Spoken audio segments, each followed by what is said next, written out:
શ્વાન અંગે સુપ્રીમ કોર્ટના નિર્દેશ બાદ હવે અમદાવાદમાં એએમસી સજ્જ છે। હિંસક અને હડકાયા શ્વાનના દયામૃત્યુ આપવા સુપ્રીમ કોર્ટનો નિર્દેશ છે।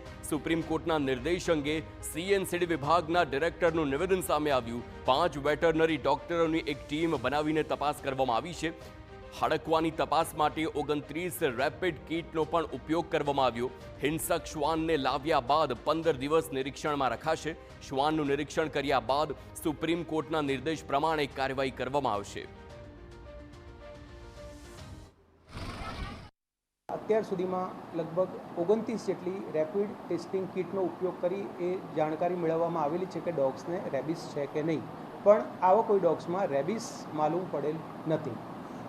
એની સાથે એકદમ એગ્રેસિવ અને મોટા પ્રમાણમાં ડોગ બાઇટ કરેલા જે કેસો છે એવા ડોગ્સને સૌપ્રથમ એક 15 દિવસ ઓબ્ઝર્વેશનમાં પણ સાથે રાખવા પડશે। 5 વેટરનરી અને આની એક ટીમ એ આનું એક્ઝામિનેશન્સ કરશે। તો અમદાવાદમાં સીએનસીડી વિભાગ દ્વારા શહેરમાં શ્વાનની વસ્તી ગણતરી શરૂ કરવામાં આવી, જે બહેરામપુરાથી શરૂ થઈને આગામી 10 મહિના બાદ પૂર્ણ થશે।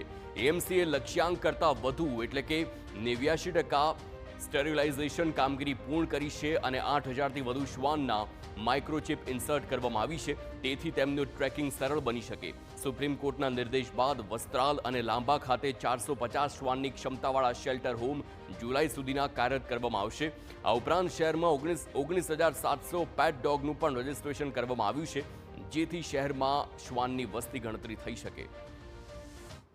રખડતા કૂતરાઓનો ત્રાસ બારે માસ જોવા મળતો હોય છે અને એટલા માટે જ હવે સુપ્રીમ કોર્ટના આદેશ મુજબ જે કૂતરા છે તે કૂતરાઓની વસ્તી ગણતરી કરવામાં આવી રહી છે, જેમાં મહત્વની બાબત એ છે કે નક્કી કરેલી જે એપ્લિકેશન છે તે એપ્લિકેશનની અંદર જે ડોગ છે તે ડોગના ફોટો લેવામાં આવે છે। આ ઉપરાંત તેનું જીપીએસ લોકેશન લેવામાં આવે છે કે તે કઈ જગ્યાએ છે, તે મેલ છે કે ફિમેલ છે તેની પણ નોંધ કરવામાં આવે છે। આ ઉપરાંત તેનો કાન કપાયેલો છે કે કેમ, એટલે કે તેનું ખસીકરણ કરાયું છે કે કેમ તે બાબતની પણ ચકાસણી કરાય છે।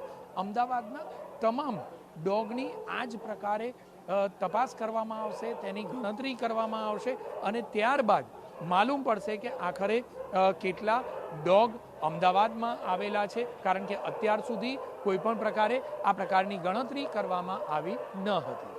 કેમેરામેન દીપક સેન સાથે જિગ્નેશ પટેલ, TV9 અમદાવાદ।